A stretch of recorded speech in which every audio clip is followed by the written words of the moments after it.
Queridos, com muita alegria, quero saudá-los com a paz do Senhor. Eu quero transmitir. Eu viajei no dia 18 para Missões e transmitir-lhes. Eu não sou de muito falar das minhas viagens, pois obviamente eu não sou, represento a igreja, mas quando eu viajo não sou enviado pela igreja. Por isso que eu não posso trazer relatórios, mas os irmãos de Luxemburgo, Bruxelas, Portugal, por onde eu passei, Madrid, Barcelona e Milão, pediram que transmitisse-lhes a paz e que espero um dia conhecer a igreja do Rio Larga, pois aonde a gente chega faz um pouco de comercial e eles pediram para fazê-lo, por isso que eu estou transmitindo, e quero aproveitar e agradecer as orações, pois saí de ontem no horário europeu de 4 da manhã, que aqui eram meia-noite, e cheguei hoje do meio-dia e deu tudo certo, a viagem bem, almas e avivamento onde precisava.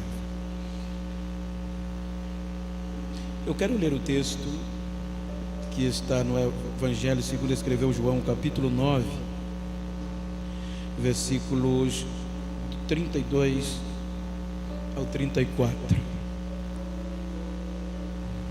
João 9, capítulo 9, versículo 32.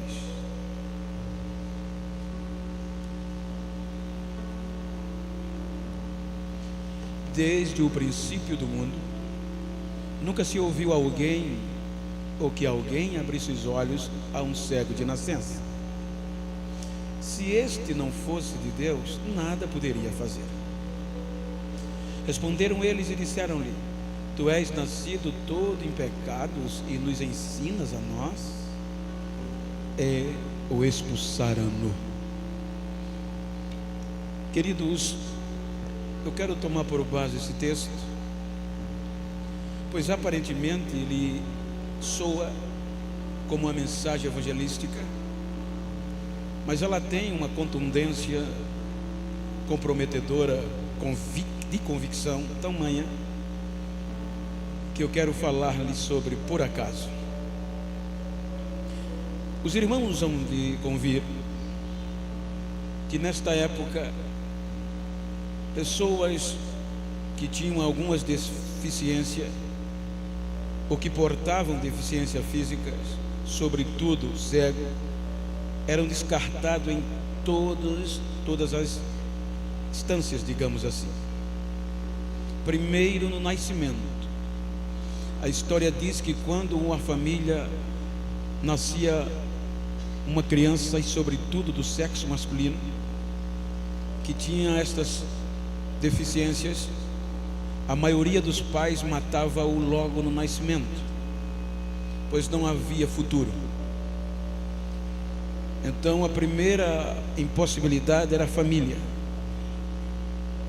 Em segundo lugar, quando ele escapava da família, que achava misericórdia, só servia para um meio, a mendicância, pedir esmola por algum interesse, para sustentar alguém ou para alguém tirar proveito. A segunda proibição, porque a mendicância está na consequência da primeira.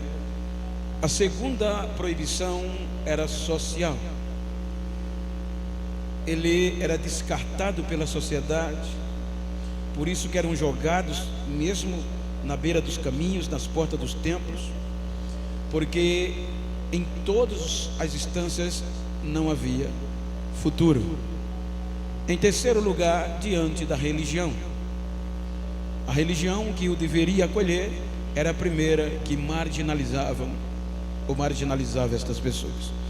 Então, partindo do pressuposto, a narrativa de João começa no capítulo 7, quando os irmãos de Jesus vêm a ele, estimulando, desacreditando, diz o texto, e provocando-o. Ora, é festas dos judeus. Tu já estás conhecido e fazendo milagres. Vai para a região da Judéia, para que todos te conheçam. Então a Bíblia diz que os irmãos disseram isso e foram para a Judéia. Era a festa judaica. E Jesus diz: a minha hora ainda não é chegada. Mas a sequência diz que depois que os seus irmãos foram a Jerusalém, a Judéia, Jesus vai secretamente. E a partir daí, ele chega em Jerusalém. E sua chegada é conhecida porque o capítulo 8 vai tratar da mulher adúltera, vai tratar da libertação. E por acaso, Jesus está andando em Jerusalém, e capítulo 9 está escrito, versículo 1, capítulo 9 de João, para dar sentido, é um culto de reflexão, de ensino. Eu quero falar-lhe sobre convicção. Capítulo 9, versículo 1: e passando Jesus, viu um homem cego de nascença. Em outras versões, e caminhando, por acaso, ele vê um homem cego de nascença. Ora, quem já foi em Jerusalém, eu já tive esta oportunidade algumas vezes. Hoje, com mais de 2000 anos, obviamente, geograficamente, houve mutações, houve mudança. E ainda hoje a cidade antiga é preservada em partes como a antiguidade. E as ruas são estreitas até hoje. É muvuca mesmo. Então, havia uma distância, havia movimentos. E obviamente, se hoje já existe, biblicamente na época existia muitas pessoas rejeitadas, cegos, aleijados, marginalizados, que muitos lotavam tanques, outros beira de caminho, que muitas pessoas traziam, colocavam onde tinha aglomeração, para ele poder granjear melhor a esmola. Então, por acaso, Jesus vai passando e vê este homem. E é neste momento, por acaso, que os discípulos, pela primeira vez, implica dizer, dentro das entrelinhas, que havia muitos cegos. Jesus já passou por muitos, mas justamente neste caso, os discípulos olham e perguntam: Senhor, quem nasceu, quem pecou para que este nascesse cego, ele ou os seus pais? Veja que dentre todos, por acaso, alguém tem uma oportunidade. Aí Jesus diz: nem foi ele nem os seus pais, ele nasceu assim para a glória de Deus. Então, olha que isto para a época já era absurdo, e hoje nem precisa comentar, só precisa eu orar, Jesus me usar. Vocês sabem que eu sou crente, mas eu orar e uma pessoa cair, vai dar problema lá na frente. Na maioria dos lugares é proibido. Imagina eu cuspir no chão, fazer lodo e botar no olho da pessoa e dizer: vê. Mesmo ele vendo, vai dar uma confusão danada, porque vão me chamar, ou eu, por exemplo, mas quem assim o faz. Por isso que até hoje as pessoas que têm esse dom de cura sofrem muito. Então, imagina aqui, tendo em vista que desde a criação do mundo, nós lemos, nunca se ouviu que alguém abriu os olhos de um cego. Aí este homem, por acaso, tem a oportunidade, era um descartado, deixado para trás, nas três esferas que eu falei: família, sociedade, religião. Agora, por acaso, Jesus chega, quebra as tradições, que era sábado, faz uma obra mesmo com o dedo, e unta o olho do homem e não cura. Diz a ele: vai e lava-te no tanque de Siloé. Ponto. E não diz mais nada. E vai caminhar com o seu discípulo, vai embora. Então, imagina o psicológico deste homem. Nunca se ouviu isso. E alguém que ele nunca viu, porque era cego, e nunca dialogou, vem, e pelo texto, obviamente, não sabia quem era, e diz agora com o olho sujo de lama, com cuspe, e vai e lava no tanque. Obviamente, usando a razão, este homem tinha alguém que o conduzia. Porque se eu disser que ele foi só para o tanque cego, é loucura, é irracional e sai da lógica, porque ele ainda estava cego. Então veja o contexto convicto de uma oportunidade. Então este homem agora vai ouvir isso pela razão, pela religião, pela história, pelo tempo, pela família, ele não tinha possibilidade nenhuma. Mas o seu psicológico vai o motivá-lo pelaquela oportunidade. Ora, o nada eu já tenho, o não eu já tenho, o que vier é lucro. E ele vai, ou alguém leva o pressuposto mais creditável. E quando ele chega no tanque, ele se lava. E era sábado. Ele lava o rosto, e quando a água bate, que tira o grude, ele vê, ele enxerga, ele aproveitou a oportunidade. Ele agora poderia logo dar um culto em ação de graças. Mas veja, gente, que o foco dele, de nascença, a Bíblia não diz que era um menino, era um homem. Então, partindo com o versículo de Atos 2, havia um homem com cerca de 40 anos. Então, vamos partir que este homem também tinha de 30 a 40. Então, ele vê e vai para casa normalmente, ou ali na religião. Porque a sequência do texto era sábado, não demorou os acontecimentos, não foi um mês, não foi no dia seguinte. Com base no texto, era sábado. Então os vizinhos que o conheciam e sabiam o ponto de medicância, agora não vê ele mais pedindo, vê ele agindo sem ajuda, sozinho e vendo. Aí questionaram ele. Alguns olhavam e diziam: rapaz, parece com aquele mendigo. Outros diziam: tem semelhança, mas não é possível. Então vão instigando a ponto de chegarem perto, olharem direitinho. É quando ele diz: não, sou eu mesmo, sou eu. Mas tu não era cego? Sim, era. Mas como te aconteceu isso? Tu estás vendo? Na hora, não sei como. Porque no capítulo 9, versículo 1, até o contexto, talvez os discípulos citaram o nome de Jesus, pois nas entrelinhas a gente pode imaginar sem heresia. Mas ele diz: um homem chamado Jesus. Ou seja, quando Jesus deu a ordem, obviamente que alguém suou o nome: mestre, Jesus. Veja que ele cita: um homem chamado Jesus untou os meus olhos com lodo e mandou eu me lavar no tanque. Eu fui e vi. Então este homem tinha tudo que, para partir daqui, fazer como muitos de nós chegamos na igreja. Fomos encontrados por Cristo, temos a oportunidade, chegamos na igreja e queremos viver achando que as coisas caem do céu, sem nenhum desafio, sem nenhum objetivo, sem nenhuma convicção. Nada. Um dia ouvi do meu pastor, isso faz tempo, não sei se ele lembra. Ele disse uma vez numa reunião na usina que tudo que hoje é grande um dia foi pequeno. Nunca esqueci. Temos que ter uma decisão. Se quer que as coisas aconteçam, elas vão acontecer nas nossas decisões, convicto de que, se é o projeto de Deus, vai dar certo.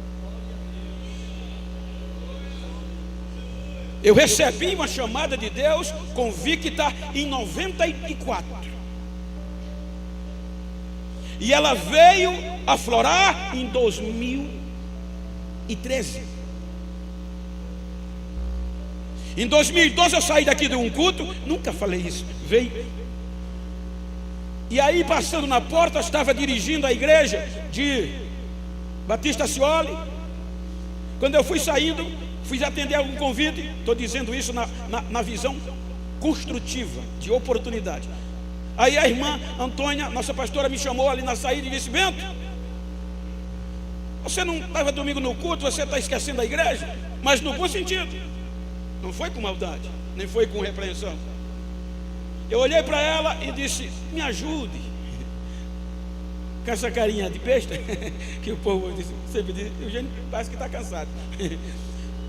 Ela olhou para mim, riu e disse: está certo, eu estou te entendendo. Na outra semana eu peguei a mensagem dela, que por acaso veio, e me fortaleci. e digo, rapaz, sabe de uma coisa? Batista Cioli, tem 3 crentes. Não era, pastor, era para encher. Eu digo, rapaz, e a chamada queima? E todas as reuniões, alguns dos companheiros aqui sabem que o pastor reclamava porque os convites vinham para ele e ele não tinha como atender a todos. E eu digo, e agora? Aí eu fui orar e disse, Deus, se aquela palavra que a irmã Antônia falou, que me entenda, é uma oportunidade, vou falar com o meu pastor.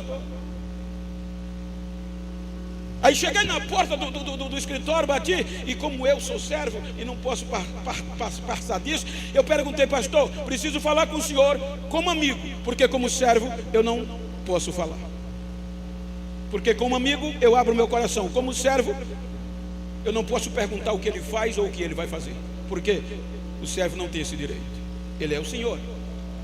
Então quando eu bati na porta, ele riu e disse, entre. Eu já sei, Deus falou comigo, eu já perdi você para o mundo.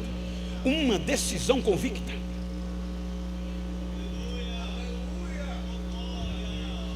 Então esse homem agora tem esta convicção. Mas aí o que acontece é, se você é convicto mesmo, Jesus deu a ordem, vai te lavar e vai embora. Agora a decisão é dele, só dele. Não adianta, gente, você achar que as coisas vêm sem você dar o primeiro passo. Não sente no assento achando que tudo vai acontecer se você não tomar uma atitude, se você ficar na inércia sem aproveitar. Veja que o homem foi por acaso, Jesus ia caminhando, mas a hora chegou, ele disse, opa, vai ser agora. Quando ele disse, sou eu, pode olhar, que não há alvoroço, não há ação de graças, não é festa, mas agora automaticamente vem a prova desta convicção. Por quê? Porque hoje é bom. Hoje você canta, hoje nós cantamos, adoramos sem proibição. Hoje você prega debaixo de um pau, prega debaixo da esquina. A gente, partindo do pressuposto, não tem do que reclamar. Obviamente que temos que nos cuidar para o futuro, mas nós vivemos um período de paz nesse contexto. Mas ele aqui não.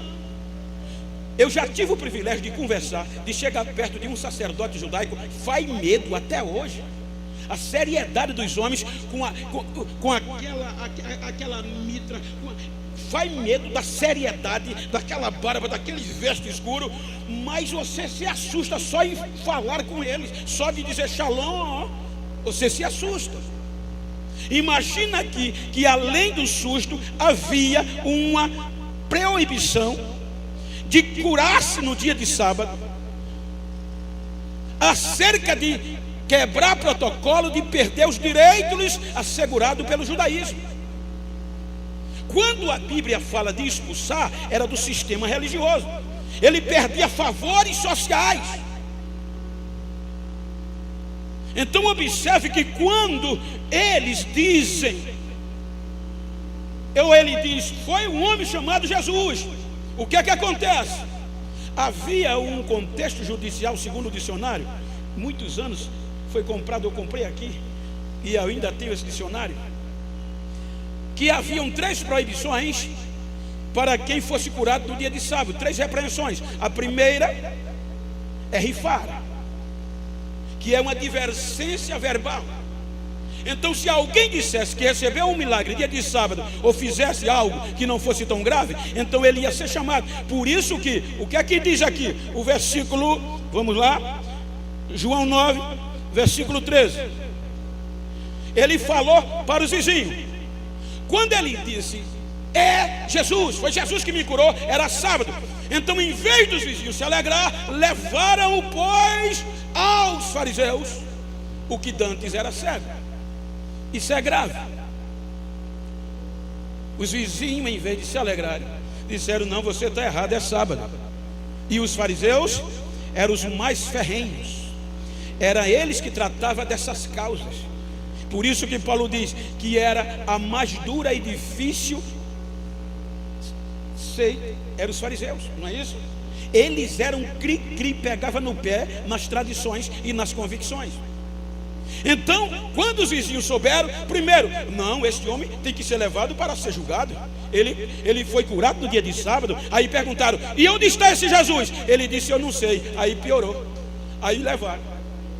Como é que eu vou dizer que ele me curou e eu não sei quem é ele, nem sei onde ele está? Olha aqui, a convicção piora mais ainda. Como eu vou justificar? Só a cura, só a convicção. Eu era cego. Então observe que o texto diz que o levaram. O versículo 14 diz: E era quando Jesus fez aquela mistura de barro e abriu os olhos do homem cego. Então veja que na primeira chamada, os fariseus vão perguntar o que aconteceu. Ele vai repetir o que disse os vizinhos. Ora, um homem chamado Jesus untou os meus olhos com lodo, mandou eu lavar-me no tanque de Siloé, e eu fui curado. Tendo que os fariseus representavam uma ala espiritual, eles disseram, nunca tinham visto isso. Eles disseram, não, esse cabra, ele nunca foi cego. Ele nunca foi cego. Mas os vizinhos insistiam, a gente conhece ele. Desde nascer, se ele nasceu cego, até o ponto que pedir esmola, a gente conhece. Aí os fariseus não desistem e dizem, vamos tirar a convicção. Eu disse que a primeira repreensão era verbal. Disseram-lhe, me conta como aconteceu. Se ele contasse certinho, ele recebia uma advertência verbal, para não falar aquilo. Mas como o homem teve convicção, veja o versículo 17. Tornaram uma vez mais. Era a segunda vez que eles o questionaram. E aqui havia algo chamado nididui, que quer dizer, se ele continuar convicto e afirmando, vai ser uma repreensão de 30 dias, afastado, excluído do sistema religioso, mesmo sem direito, dos direitos sociais que o sistema oferece. Então tornaram a chamar o cego. Tu que dizes daquele que te abriu os olhos? Aí vão saber o que ele acha de Jesus sem nunca tê-lo visto. E ele respondeu, é um profeta. Prossegue. Os judeus, porém, não creram que ele tivesse sido cego. E agora visse enquanto não chamaram, não acreditaram enquanto não chamaram os seus pais. Então na segunda vez disseram, não, esse homem não sei. Vamos fazer o seguinte, chama os pais dele. Pela segunda vez que ele é interrogado, chamaram. E quando os pais chegaram, sabia de todo o contexto jurídico e o que eles poderiam confirmar, seria expulso. Aí perguntaram, este menino é filho de vocês, esse rapaz? Sim, é nosso filho. Aí os pais disseram, e agora?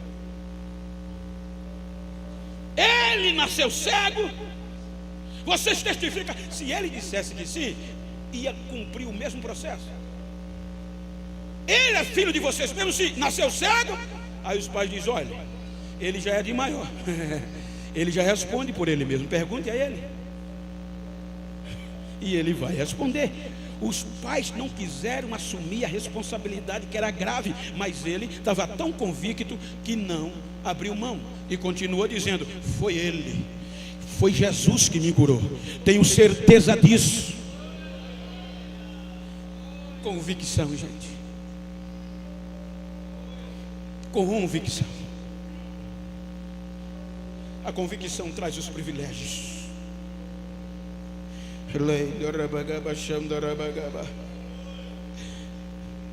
Aí vem o versículo 24, e quero concluir.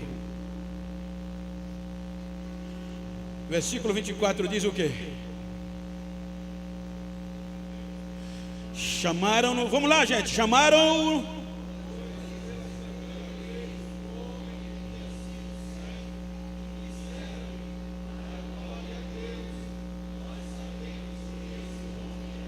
Segura aí. Imagine, a primeira etapa tem duas fases. Ele vem só, convicto. A segunda etapa, que era uma advertência de 30 dias, vem com os pais, dentro da primeira etapa. E chamaram uma segunda vez, dando início ao terceiro período, que era fundamental. Sheren, no original Sheren, que quer dizer expulsão. Se continuar dizendo, expulso por tempo indeterminado. Então chamaram, pois, ele pela segunda vez, o homem que tinha sido cego, e disseram-lhe: dá glória a Deus. Nós sabemos que este Jesus é um homem pecador. O que é que ele diz? Leiam em voz forte.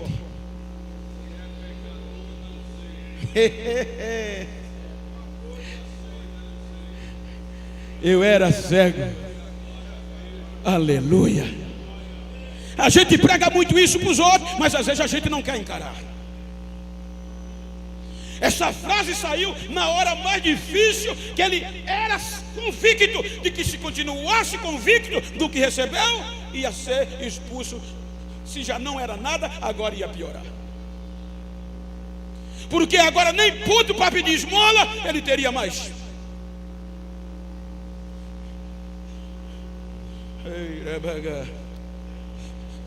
Mas ele não abre mão. Ele continua convicto no que recebeu. Hoje muitas vezes a gente perde os privilégios por não ter convicções.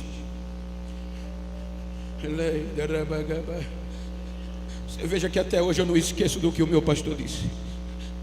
Ele me chamou, pôs a mão na minha cabeça e me deu algumas ordens, alguns conselhos que eu carrego todos os dias. E são esses conselhos que têm me dado força para sobreviver. Mas ele previu, e ele disse: eu não quero que você tire do seu salário um centavo. Vou lhe dar carta branca. Fez uma reunião, me deu carta branca e disse: Deus vai cuidar de você. E eu vou dizer algo que nem ele sabe. Até hoje, pela primeira vez, eu era cliente do SPC e Serasa, porque eu tinha um lema que eu dizia: quem não deve não é conhecido. Mas só que eu fiquei conhecido demais e não via perspectiva. Mas eu aproveitei a oportunidade, e na convicção que a palavra que Deus usou através do meu pastor, eu não podia perder aquela chance. Eu estou dizendo isso hoje para estimular você a ser mais convicto e ter decisões. Essa semana eu mandei uma foto para alguém. Eu nunca disse isso, pois não é do meu feito, mas a maioria das viagens que eu faço é de primeira classe. Fui de primeira classe e voltei de primeira classe. A maioria dos funcionários da Latam me chama pelo nome: Genival, Senhor Genival. Privilégios da convicção. Você senta, dá até vontade de sair de tanto mimos que são. Doutor, Senhor Genival, que honra estar aqui com o Senhor, voar conosco. O que o Senhor precisa, eu estou à sua disposição. Vem o menu. Bacalhau. Você escolhe o menu: talher de prata, travesseiro de pele de ganso, lençol macio, a cadeirinha vira-cama. Quer que eu lhe acorde para o café matinal? Às vezes eu digo: te soubesse de onde eu venho.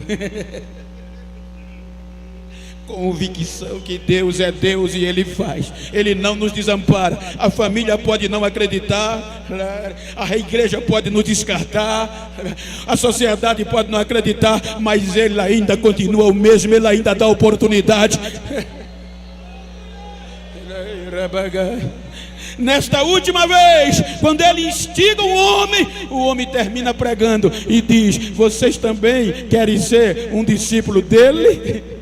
Eles ficam tão irados, e o homem pregando diz: desde que existe mundo, nunca se ouviu dizer. É o homem pregando, é o cego agora vendo pregando, que alguém abriu os olhos de um cego. Eles ficaram tão irados que disseram: tu foi nascido todo em pecado e quer pregar para nós? E o expulsaram. Decisão final: expulso. Você não vê reclamação? Você não vê desespero? Você vai ver o que ele fez e o que aconteceu. Alguém soube, alguém se interessou. Versículo 35. João 9:35. Jesus,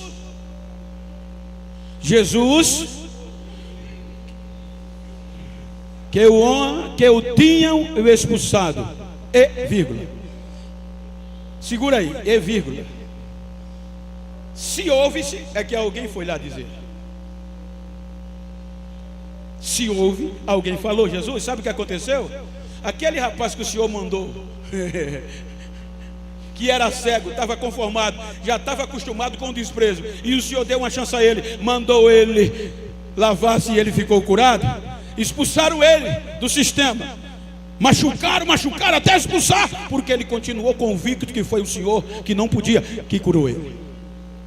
Aí diz o que? O texto só encontra quem? Ai. E disse-lhe: crês tu no Filho de Deus? O que é que ele diz no outro versículo? Quem é ele? Veja que ele não sabia. Quem é ele, Senhor, para que nele eu creia? Ele faz uma pergunta. E Jesus lhe disse: tu já o tens visto, e é aquele que fala contigo. O versículo 38 diz que aquele homem caiu no chão e ele disse: creio, Senhor, e o adorou. Diga para quem está ao seu lado: eu vou sair mais convicto das promessas. Eu vou aproveitar milhares de oportunidades que Deus me dá. Não vou ficar remungando, não vou ficar chorando, porque mesmo que todos se levantem, o meu Jesus não me deixa para trás. Ele vem me procurar quando...